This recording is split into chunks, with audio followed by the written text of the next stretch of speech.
नमस्कार दोस्तों, आज हम बात करेंगे हेलो एल्केन की फिजिकल प्रॉपर्टीज के बारे में। फिजिकल प्रॉपर्टीज में अपने पास एग्जाम में दो ही क्वेश्चन पूछे जाते हैं।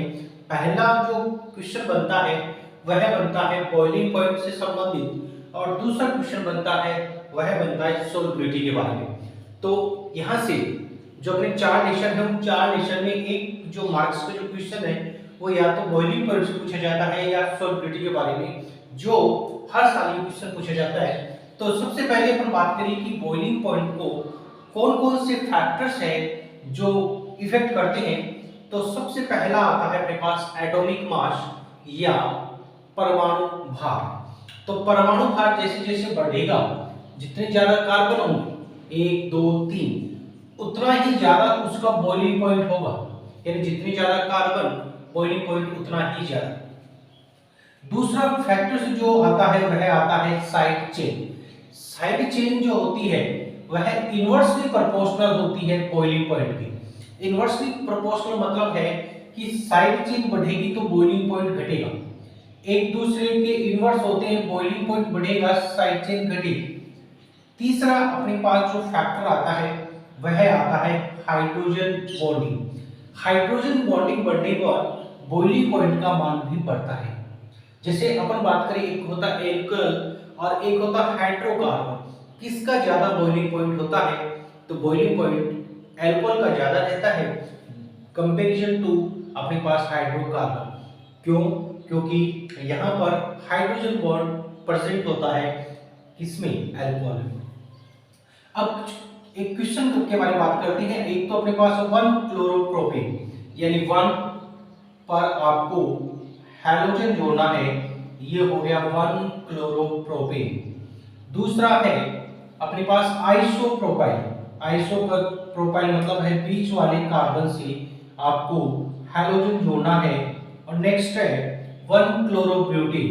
तो 1 क्लोरोब्यूटेन यानी 4 कार्बन की श्रृंखला है और इस 4 कार्बन की श्रृंखला में प्रथम कार्बन पर हमने हैलोजन जोड़ दिया तो ये कहलाएगा 1 क्लोरोब्यूटेन।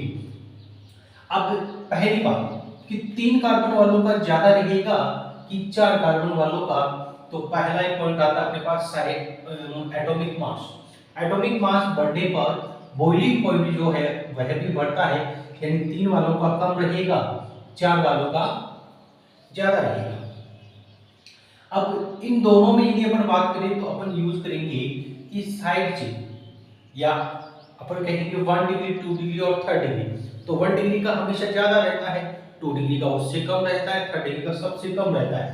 तो यहाँ पर अपन मानेंगे कि इसका कम रहेगा और इसका इससे ज्यादा रहेगा।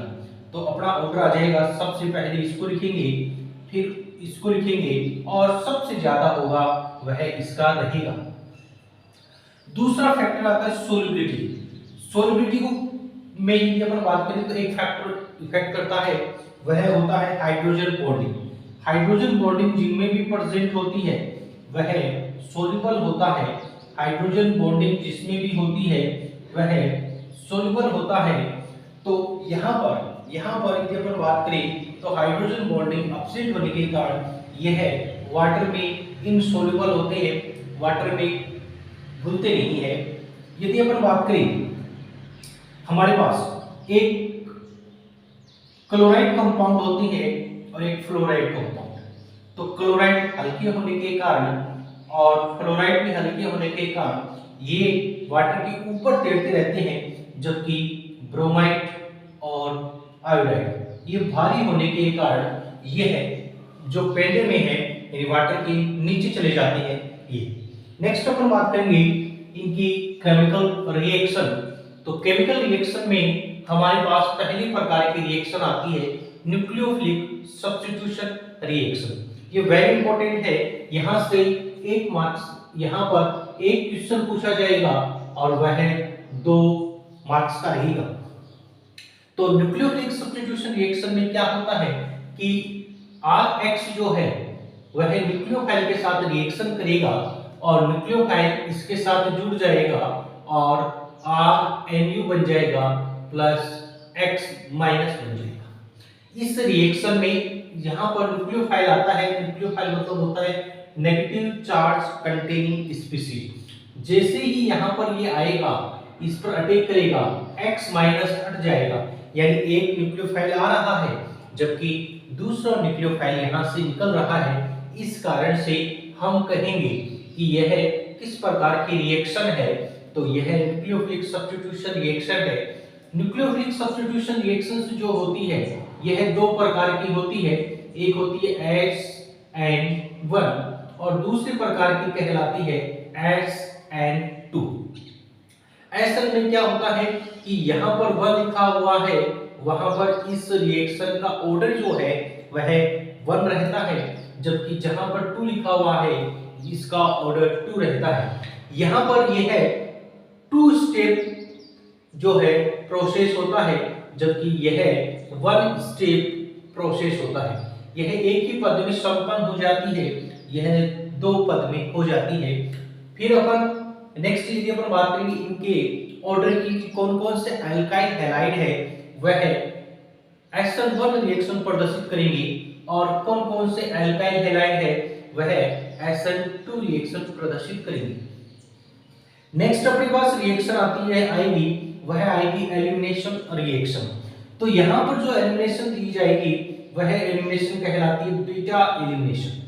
बीटा एलिमिनेशन में क्या होता है कि अल्फा कार्बन से हैलोजन हटता है, जबकि बीटा कार्बन से अपने पास हाइड्रोजन हटेगा और अपने पास बन जाएगा एल्कीन। तो अपने पास एल्कीन प्रोडक्ट बनेगा। यदि अपन यहाँ पर बात करें, यदि अपन यहाँ पर बात करें तो यहाँ पर एक नियम चलेगा अपने पास, जिसकी अपन कल डिटेल से पूर्ण रूप से स्टडी करेंगे। वो नियम कहलाएगा सेथजेफ रूल।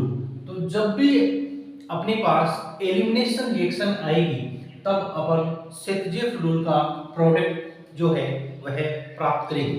इसी प्रकार से आपको ध्यान रखना है कि जब अपन एडिशन करते हैं तब मार्कोनिकोव जो रूल होता है उसको फॉलो करते हैं, जबकि जब अपने पास एलिमिनेशन रिएक्शन होती है तो अपन सेथजेफ रूल का जो है वह पालन करेंगे। और उसके बाद में अपन पढ़ेंगे रिएक्शन विथ मेटल्स, कि अपन सोडियम के साथ रिएक्शन पढ़ेंगे, वेरी इंपॉर्टेंट रिएक्शन बनेगी और रिएक्शन रहेगी वुड्स रिएक्शन। उसके बाद में अपन पढ़ेंगे मैग्नीशियम मेटल के साथ, उस रिएक्शन को अपन कहेंगे ग्रिग्नार्ड रीजन का फॉर्मेशन रहेगा। तो ये जो रिएक्शंस है अब अपन कल डिटेल वाइज 1 बाय 1 अपन नेक्स्ट वीडियो में पढ़ेंगे। तो आप अभी तक इस चैनल में प्रथम बार उपस्थित हुए हैं तो आप इस चैनल को सब्सक्राइब करें और बेल आइकन को प्रेस करें, ताकि आगे आने वाले हर वीडियो का नोटिफिकेशन आपके पास पहुंचता रहे। धन्यवाद।